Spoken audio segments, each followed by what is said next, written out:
The phone rang at 2:47 in the morning, the kind of hour when people only call because someone has just taken their last breath.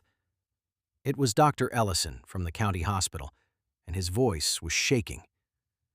"Calvin, you need to get here right now. Your son-in-law's been in a serious accident, but this isn't a normal accident. Come alone, and don't tell Faye yet." And what that doctor showed me in a locked office an hour later turned the worst night of my life into a race I could not afford to lose. I'm truly grateful you're here with me today. Before we go any further, tell me in the comments where you're watching from. I love seeing how far these stories travel. And when you reach the end, rate this story from 1 to 10. Your feedback tells me which stories to build next. One honest note before we begin. This story is a work of fiction. The voice you're hearing and the images you're seeing are AI-assisted. Names, places, and events are invented for storytelling. Any resemblance to real people is purely coincidental. But the lessons about family, trust, and quiet strength are very real. Now, let's begin. My name is Calvin Rourke. I'm 69 years old, and for 40 years I worked the railroad and then built houses with my own two hands. I know how to read a thing that's about to fail. A weak joint, a crack that runs the wrong way, wood that looks solid and is rotten at the core. But for 8 years, I let everyone treat me like a bitter, jealous old man. All because of one person. Preston. My daughter Faye's perfect husband. I'd been suspicious of him for 8 years, but I never imagined the truth would be this ugly. I remember the day he came into our family. He was frighteningly smooth. Polished shoes, a smile always ready. He knew my late wife Lorna liked carnations, so he brought them every week. He knew Faye liked her toast burned at the edges, so he made it for her every morning. He spent a whole week building a wooden swing in the yard for my 2 grandchildren. Before Lorna passed, she held my hand and told me Faye was lucky to have Preston. I didn't think so. I could smell the phoniness behind all that sweetness. 40 years of reading what's rotten under a good coat of paint told me this man wasn't right. The way he looked at my daughter wasn't love. It was the way a hunter looks at something he's about to take. And he used that sweetness like a tool. Slowly, kindly, he moved my daughter away from me. Faye thought I was jealous of her happiness. Every time I visited, Preston welcomed me with a warm smile. But the second Faye turned her back, his face went cold and flat. And quietly, legally, under the excuse of protecting the family's future, he took out life insurance policies on my daughter. I want you to understand how good he was. He didn't just fool Faye, he fooled the neighbors who thought he was the finest son-in-law on the street. He fooled my late wife, who went to her grave grateful for him. He fooled the pastor, the mailman, Faye's friends. He remembered everyone's birthday. He fixed old widows' porch steps for free. He was, to every eye but mine, a genuinely good man. That is the thing people don't understand about predators like Preston. They are not clumsy. They are not obvious. They are better at seeming kind than kind people are, because for them, it is a performance they have practiced for a lifetime, and every gesture is aimed. A truly good man forgets a birthday now and then. A predator never does. Perfection itself was the warning sign, and I was the only one who could see it. And being the only one who sees it is a lonely, maddening place to stand. On one side, my daughter's pure, blind love.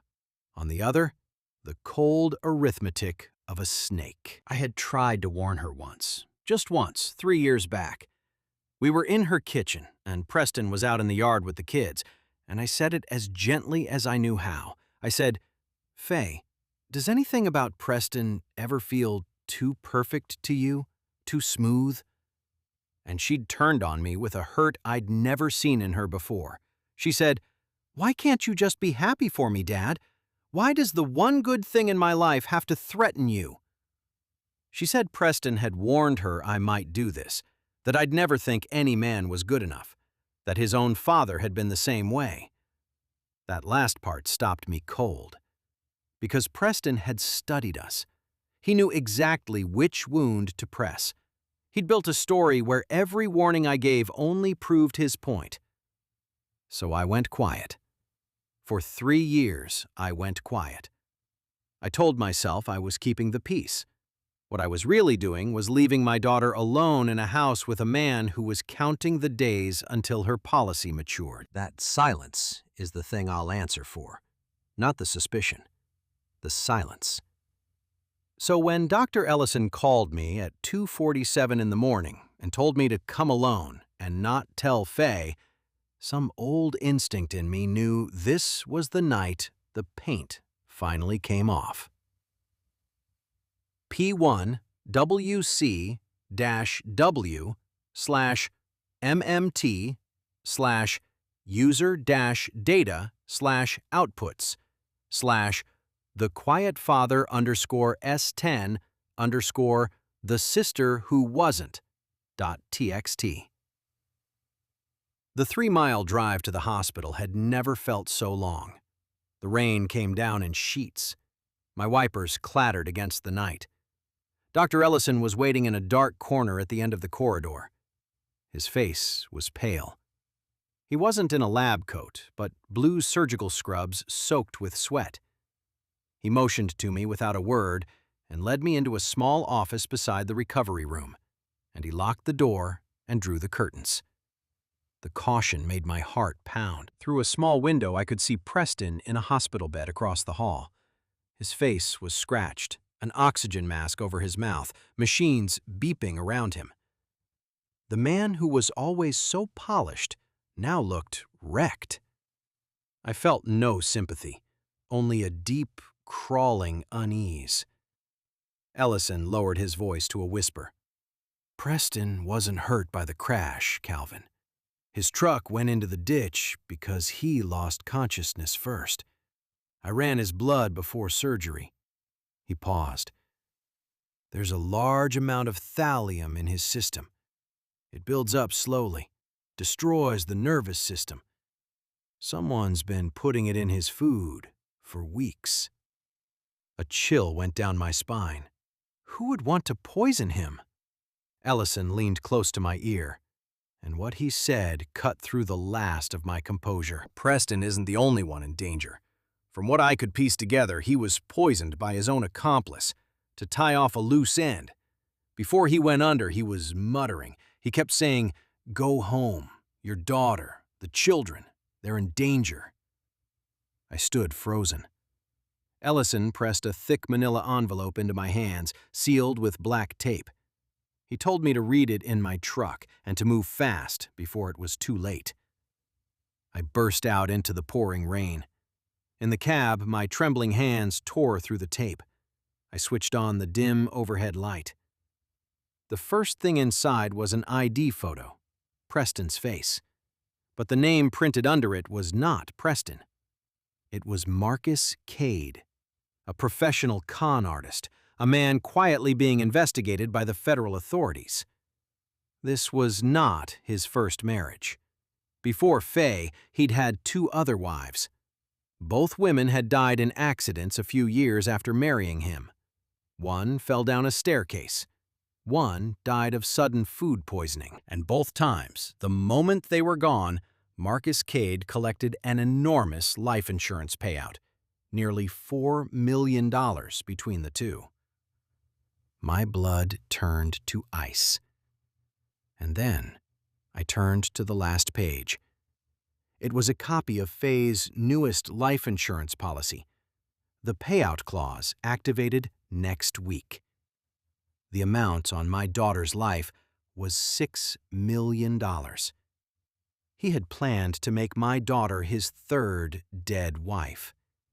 He intended to trade her life for $6 million. I slammed my fist against the steering wheel, and the horn blared into the dark. I hated myself for not being louder, harder, sooner. I hated myself for letting my daughter live 8 years beside a snake because I was afraid of losing her by pushing too hard. But the worst part was still on the page. Tucked into the police file was a small, handwritten note, a list of Marcus Cade's accomplices. He had never worked alone. In both of the previous cases, a woman had appeared, posing as a relative, helping arrange the funerals and quietly moving the dead wife's assets. And there was a name circled in red. My legs went weak, because I knew that name. That woman had moved to our town just 3 weeks ago, and she was in my daughter's house right now. Preston had introduced her as his sister, his poor sister, come to town for medical treatment.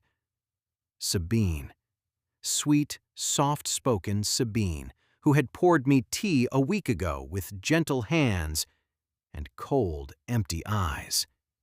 Her real name was Sabine Dorsey, a professional criminal wanted by federal authorities. And now I understood everything. Preston hadn't been poisoned by some distant enemy. Sabine had poisoned him, her own partner. So she wouldn't have to split the $6 million with anyone. With Preston dying in a hospital bed, she could take the last step against Faye and vanish before the law ever caught her scent. I looked at the clock on the dash. 3:15. Faye was here, at the hospital, sitting at the bedside of her worthless husband, which meant the isolated house at the edge of the woods held only Sabine and my 2 grandchildren. Micah was 4, Posey was 6, asleep in their beds with no idea that a killer was under the same roof. I slammed my foot on the gas. The old truck roared forward through the rain. Before I tell you what I found in that house, I need to ask you something. Type 1 in the comments if you think I made it there in time. Type 2 if you're afraid of what a father finds when he opens that door. I need to know you're still with me. And a quick reminder, this story includes fictional details, and the voice and images are AI-assisted.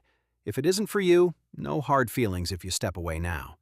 But if you're staying, stay close. Because I had maybe 20 minutes on a flooded road to beat a killer to my grandchildren.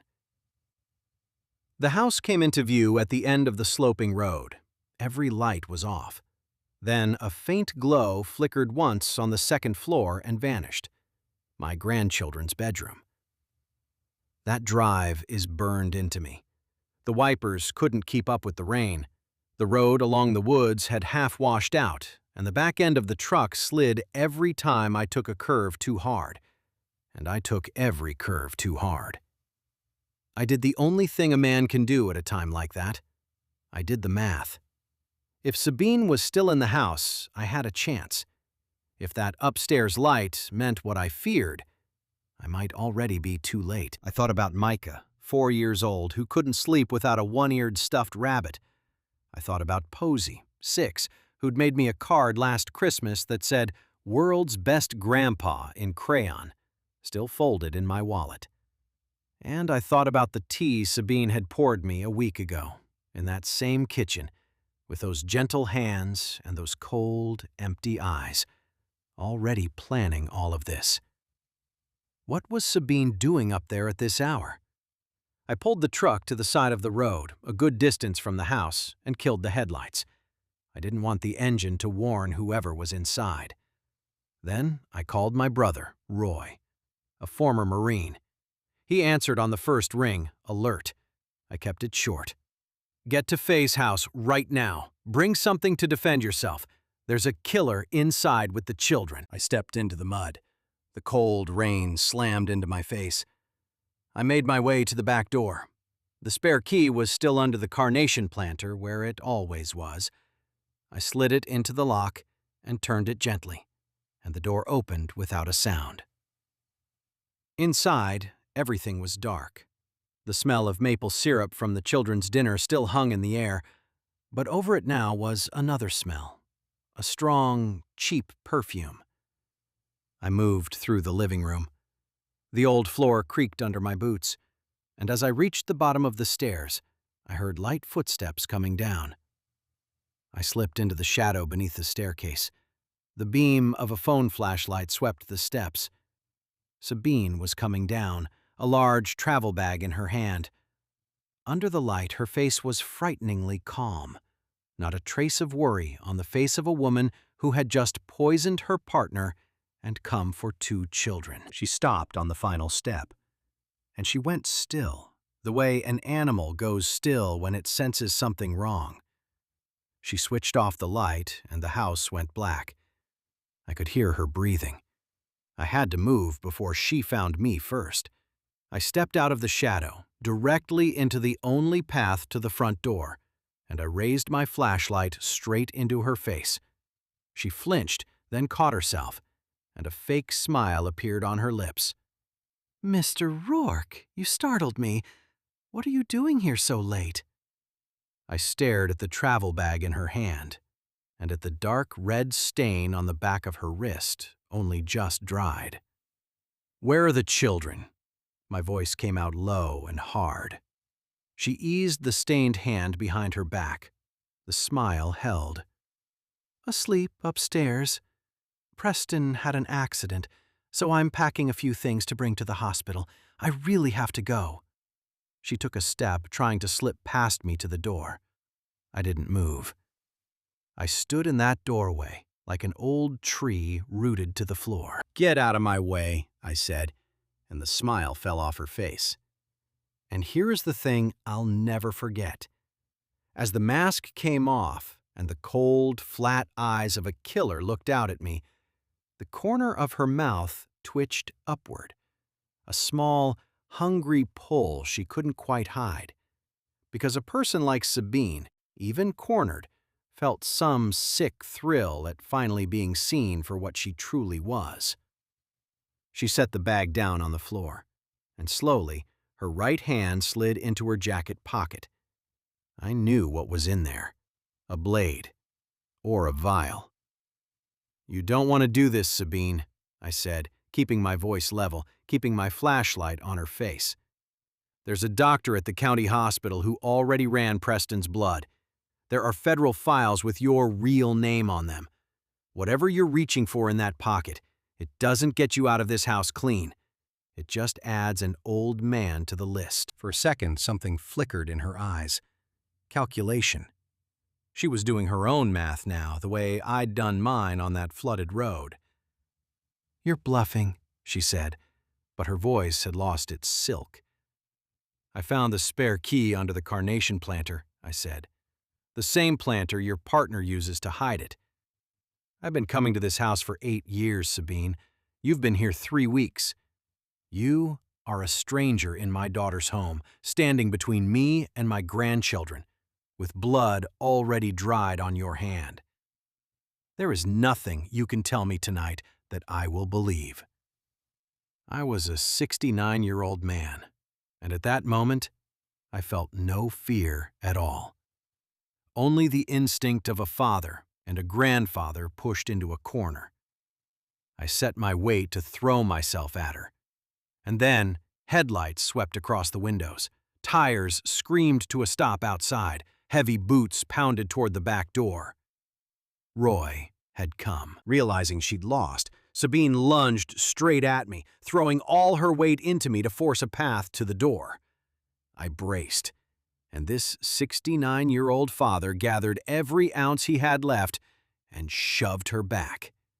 She crashed to the floor. Her bag flew from her hand, and small glass bottles inside shattered across the boards. The back door flew open, and Roy stormed in. 72 years old and still moving like the Marine he'd been, he crossed that room and had her pinned to the floor in seconds, one knee in her back, both her wrists in one of his big hands. "Go, Cal," he said, not even looking up. "Get the kids. I've got this one. She's not going anywhere." I didn't wait to watch. I took the stairs two at a time, my old knees screaming, and threw open the children's door. Micah and Posey were still in their beds, still asleep, still breathing. And I stood in that doorway for 1/2 of 1 second, and I felt my whole body shake. Because I had spent 20 minutes on a flooded road, certain I would open this door and find the worst thing a grandfather can find. And instead, there they were. The one-eared rabbit tucked under Micah's arm, Posey's hair fanned across her pillow. Both of them warm and whole and asleep, with no idea how close the dark had come.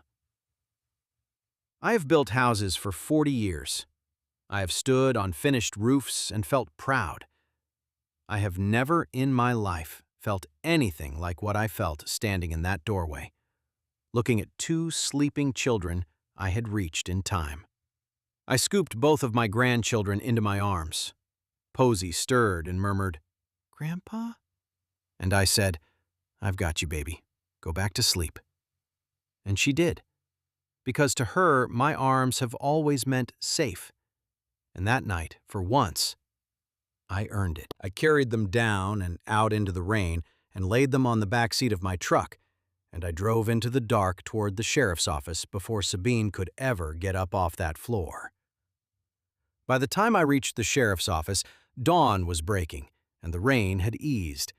Roy walked Sabine in with her head down and steel cuffs on her wrists. Everything from that travel bag was confiscated. The small glass vials of thallium, the forged documents, impossible to explain away. At the same time, 2 patrol cars went to the hospital. Preston had come out of surgery and woken up, but the people waiting beside his bed were not his family. They were 2 armed officers with an arrest warrant. The mask of the perfect son-in-law finally shattered. He lay there staring at the ceiling, helpless. A sense of satisfaction rose in me. Justice had started to move. I stood at that hospital window a moment longer, looking at Preston. The man who had schemed to kill my daughter, lying poisoned by his own partner. There was a grim arithmetic to it. He had built a life on the principle that the people closest to you are just assets to be cashed in. And then the person closest to him had cashed him in first. He'd been out-monstered by the monster he chose. If I were a colder man, I might have found it funny. I only found it exhausting, and sad, and true. It did not last. I was sitting on a wooden bench in the hallway, my grandchildren safe in the next room, when my phone buzzed. It was Faye. I answered immediately. There was no crying on the other end, only a voice so cold it frightened me. "Are you satisfied now, Dad?" she said. "You've hated Preston for 8 years. Now he's lying here half dead, and you're still accusing him. And you took my children out of their beds in the middle of a night. You kidnapped them. I never want to see your face again." And the line went dead. The dial tone put out the last light of hope I had. Preston's lies had gone too deep. Faye believed the documents naming him as Marcus Cade were fabricated. She believed I had orchestrated the whole thing out of jealousy to destroy her family. The bitterness lodged in my throat like a stone. What do you do when the person you saved is the one who hates you for it? When your own daughter is signing her own death warrant and calling you the villain for trying to stop her? Before I tell you how it ended, I need to know you're still with me. Type "finish them" in the comments if you believe the truth always comes to light in the end. And one honest reminder, this next part includes fictional details, and the voice and images are AI assisted. If it's not for you, step away here. But if you're staying, hold on. Because I had saved my grandchildren that night, but saving my daughter was going to take something harder than courage. It was going to take patience. And it was going to break my heart first. The next 9 days were the longest of my 69 years. Faye cut off all contact. She wouldn't answer my calls. She took the children to a friend's house and locked the doors of her own. To her, I was nothing but a jealous old man, driven half mad by resentment, determined to burn down her family. The county investigators asked her, again and again, to come in and look at the evidence. Each time, she refused. She insisted the whole file was forged. She believed her husband had been framed.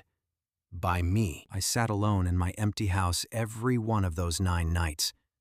The furnace ticked in the dark like the countdown on a bomb. And through the window, I could see the wooden swing Preston had built with his own hands, still standing in the yard.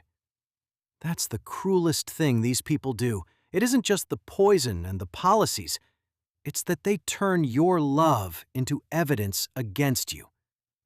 Preston had spent 8 years painting me as the bitter old man who couldn't stand his daughter's happiness. And he'd painted it so well that when the truth finally came, my own daughter couldn't see it. I want to tell you I was angry at her. I wasn't. Not for 1 minute. I only felt sorry for her. She had spent 8 years of her life loving a ghost. She had given her children to a man who had scheduled her death for a payout. There is no wife alive who could accept that truth in a single night. Her denial wasn't weakness. It was the last wall standing between her and a grief big enough to swallow her whole. So I decided I would carry her hatred as long as I had to. As long as she and the children stayed safe under the protection of the law, I could bear being the villain in her story. I thought about Lorna a lot during those 9 nights. My wife, who died believing our daughter was lucky. I was almost glad she wasn't alive to see how close we came to losing Faye. And I talked to her, out loud, in that empty house, the way you do when you're alone and afraid and out of other people to talk to. I told her I was trying. I told her I wouldn't stop. The hardest part was the children. Faye had taken them to her friend's house, and for 9 days I couldn't see them either. Micah was old enough to know something was wrong, but not old enough to understand it. On the 4th day, the friend called me, quietly, without Faye knowing, and put Micah on the phone. He asked me why Grandpa took him for a ride in the rain, and why Mommy was crying, and when he could come to my house to see the tools. I told him soon. I told him Grandpa loved him.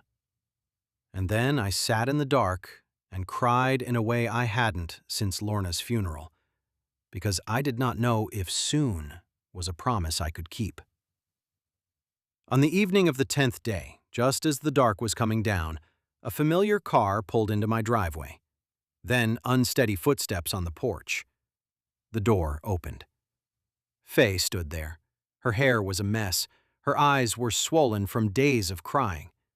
And in her hands was a thick stack of documents, the ones the police had finally released. She looked at me. A tear rolled down her thin cheek. This time, she didn't scream. She pressed her lips together, walked to me, and said one sentence that undid 9 days of weight on my chest. "I've read everything." And then my daughter threw her arms around me and sobbed like a child. Tears of waking up. Tears of terrible regret. I patted her thin back the way I used to when she was small. The greatest relief for a father is not hearing an apology. It's knowing your child has finally opened her eyes while they can still be opened. 3 months later, the trial opened in federal court, and the room was packed.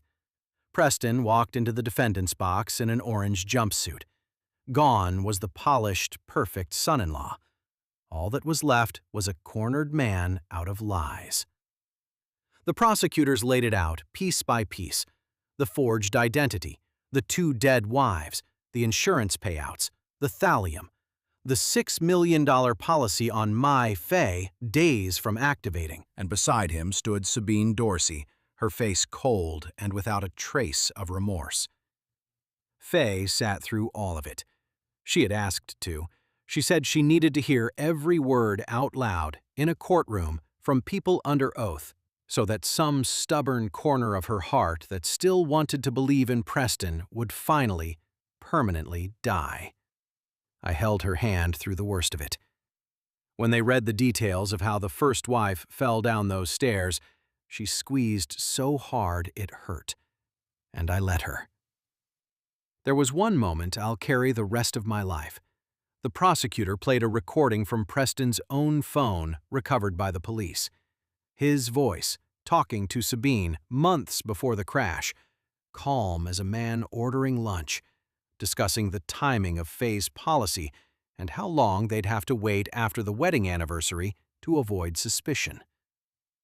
My daughter's name, in his mouth, spoken like a line item. Faye made a sound I had never heard a person make. And then she went very still. And when the recording ended, she turned to me and whispered, "8 years, Dad. He never loved me for one single day of it." And I had no comfort to give her, because it was true, and she already knew it. And the only thing I could do was hold her hand and not let go. Preston was sentenced to 2 life terms without parole for murder and insurance fraud. Sabine got 35 years for poisoning her own accomplice and for the attempt on Faye and the children. When the judge's gavel came down, the whole courtroom seemed to let out a breath at once. The sweetest revenge, I learned, is not violence. It is dragging a crime out of the dark and into the light of the law, where everyone can see it for what it is. Afterward, in the back of the courtroom, a gray-haired man came up to me with a woman beside him. They were the family of the first wife, the one who fell down the stairs years ago in another town under another of Preston's names. The old man gripped my hand hard, and his eyes filled. He thanked me for having the stubbornness to see it through, for giving his family, after all these years, the one thing they'd never been able to get: proof that their girl had not simply been careless on a staircase, that she had been murdered, and that the man who did it would never do it again. It was a handshake between 2 fathers who had both stared down the same devil, one of us in time, one of us too late. And I understood, standing there, that my stubbornness, the same stubbornness everyone had called jealousy and bitterness for 8 years, had done more than save Faye. It had closed a wound in a family I'd never even met. 2 years have passed now, in what feels like a blink. The isolated house at the edge of the woods is full of laughter again. The old nightmare has faded into the past where it belongs. Faye found the strength to climb out of the worst thing that ever happened to her and go back to school and become a nurse at the county hospital. She helps people through their hardest hours now. She says she understands them better than she used to. I believe her. Micah and Posey have grown so much. They run across the yard on a new swing, one that Roy and I built together with our own hands out of good, honest lumber, after I quietly took down the one Preston made and burned it in the fall. Today is Thanksgiving. The house smells of roast turkey and maple syrup. The porch light glows over the little yard, and I sit at the table watching my daughter ladle soup for her children, and a deep, settled peace comes over me. I nearly lost all of this, not to a stranger in the night, but to a smiling man I let sit at this very table for 8 years because I was too afraid of losing my daughter to tell her the truth loudly enough. After dinner, when the children were asleep, Faye found me on the porch. She sat down beside me the way she used to when she was a girl and couldn't sleep. For a while, neither of us said anything.